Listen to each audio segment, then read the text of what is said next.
Hi guys, this is Tanya and I am the Busy Brown Angel. Today I'm going to show you how you can make inexpensive learning games at home for your small children.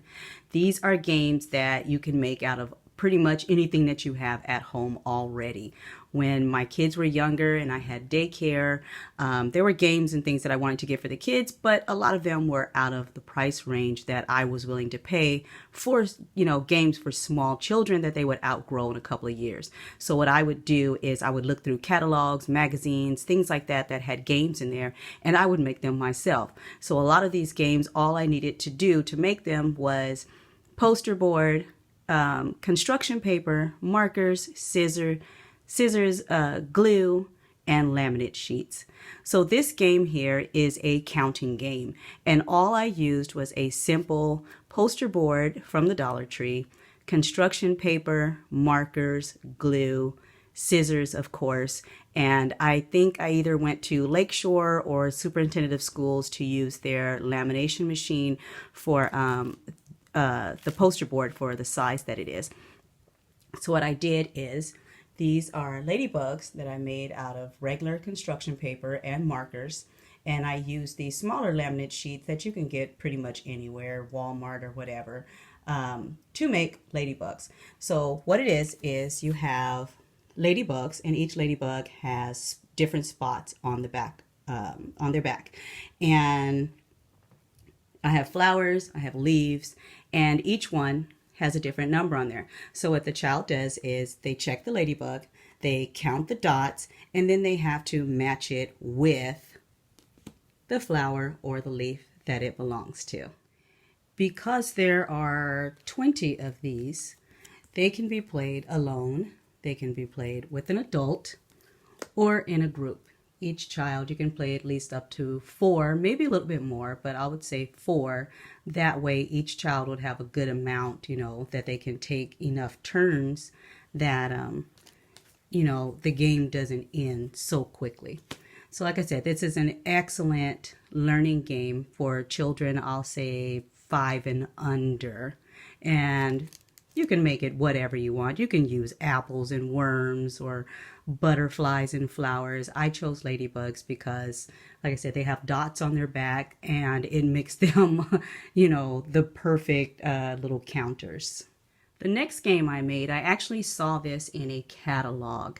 It was in one of the learning catalogs. I can't remember which one, but the price tag was a lot more than I was willing to pay for a game for kids that would only use it for a couple of years. It was pretty good quality. I mean, it was, hardboard backing with hard pieces. But like I said, the kids would outgrow it in a couple of years. So this one is actually an alphabet game. So what I did is I took blue poster board to represent the water, and then I took regular light green construction paper and colored it in some, and I made lily pads. So each lily pad has a lowercase letter of the alphabet on it. And then I took regular computer paper, I think it was, and I drew frogs. I also laminated these frogs, and the frogs have the uppercase alphabet letter on there. And what the child does is they have to match the uppercase letter to the lowercase letter. This is also another game where it can be played alone, with an adult, a group of kids. Like I said, the possibilities are endless, and you can also make up your own games to play with this. So you can actually do it the opposite way too, and removing the letters. It also helps them recognize upper and lowercase letters, what each one looks like, the order of the alphabet. So like I said, you can, have a lot of fun with this and create what you like. You can add in flies or insects, whatever you want. The possibilities are endless. So the last game is our version of who took the cookie from the cookie jar. So as you can see, I used a white poster board.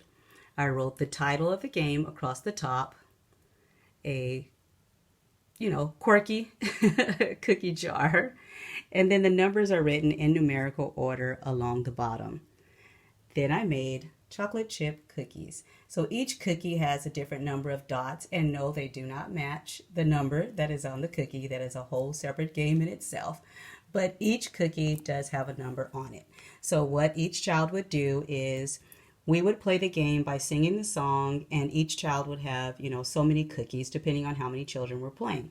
And when we got to that number, the child would come and place it on the board. What this does is it helps the kids not only recognize numerical order, it also helps them with their counting. Because this is a game that can be played with multiple kids, it also teaches them, how to take turns, how to put things in order. And like I said, they sing the song together. So it's a lot of fun.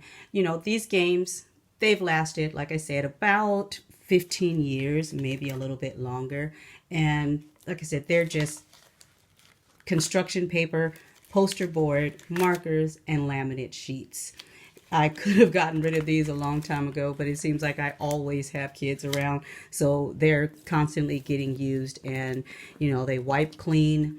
They cost me a couple of bucks each to make, and it's pretty much all about making memories, the kids learning at the same time, and getting to spend time together as a group, creating a family. So you know what, you guys, you don't have to spend a lot of money on toys, buying everything that you see in the market, and it doesn't last anyway. I mean, it just builds a lot of clutter. It doesn't last. These are easy to store. And like I said, you're making memories with your kids. They are always going to remember the game that mom made or grandma made or dad made, So have fun, enjoy time with your kids, and thank you for tuning in. Hope to see you guys again. Have a blessed day. 2, 3, 4, 5, 6, 7, 7. Okay, here you go. 7, 7. You should let her find it. You don't have to point it out to her. Now it's your turn. Mara, your turn. I'm already done. Oh, you're done? Okay. Boy. Very good. Boy. 1, 2,